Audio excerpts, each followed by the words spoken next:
Hey folks, this is the Color of Chemistry virtual lab.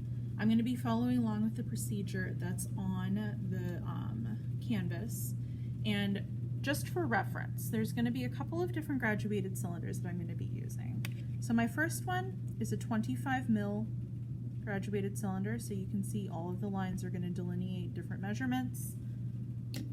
I may use a 50 mil graduated cylinder at times, so all of the lines again are going to be 50.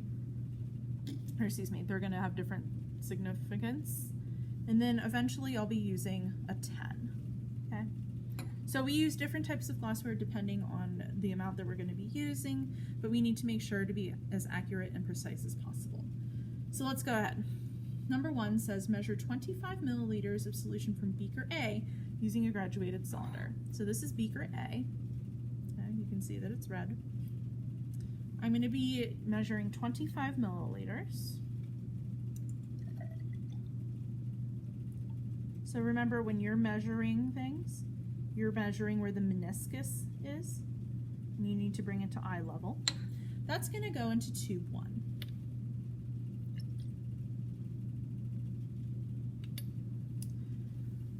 Step 4 says measure 28 milliliters of solution from beaker B using a graduated cylinder.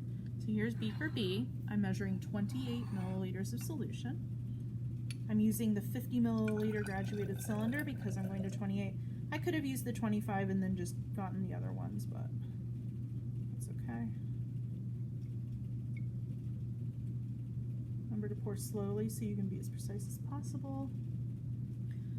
That's going to go into tube 3. I'm also going to point this out. I'm pouring this much like a student would, and that's not offensive. I want to purposely make a few errors because part of your analysis is going to be thinking about errors and where they lie. So my third piece, measure 22 milliliters of solution from beaker C. So beaker C is blue. I'm going to be measuring 22 milliliters.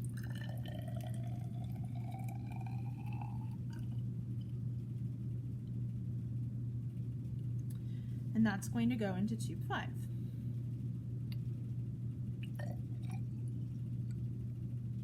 So you can see I don't have the same amount in each because by design there's going to be varying amounts in here. Number 6 says pour 8 milliliters of solution from tube 3 into a clean graduated cylinder.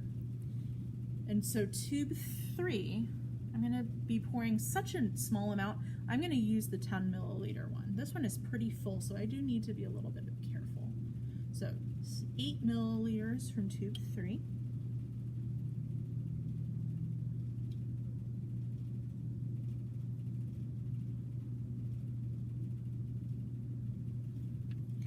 And that's going to go into tube 4.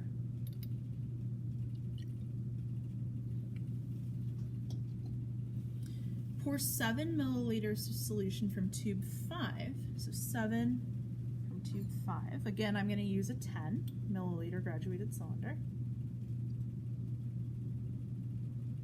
This one is hard to fill.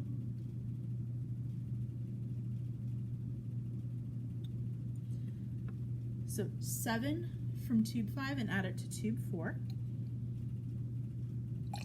And then it says to mix by gently swirling the tube. So you can see, got a different color here. Pour 10 milliliters of solution from tube 1 into a graduated cylinder. So I'm pulling 10 from here.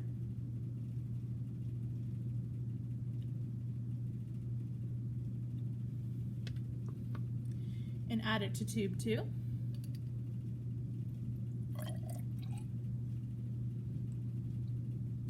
Then finally, last but not least, pour 5 milliliters of solution from tube 3 into a graduated cylinder and add it to tube 2. So I'm pouring 5.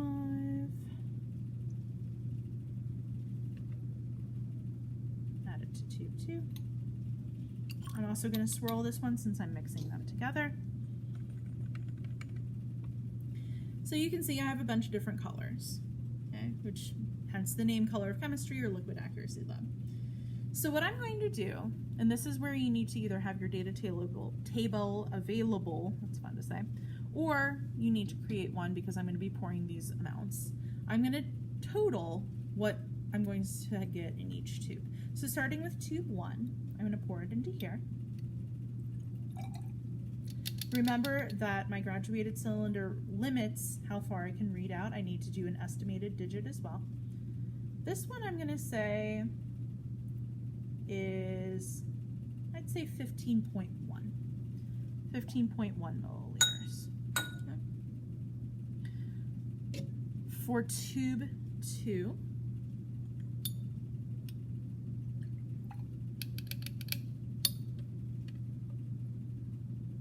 I'm going to say about 15.3 milliliters.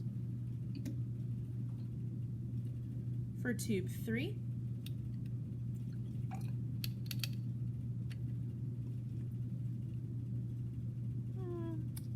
about 14.7. For tube 4,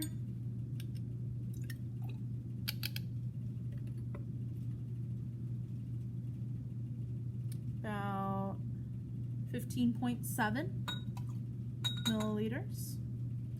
And finally for tube 5,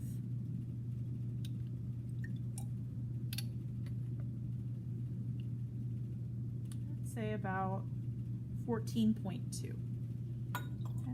One of your pieces of data is to determine how much should have been in each tube and compare it to what your data, or in this case my data, would be.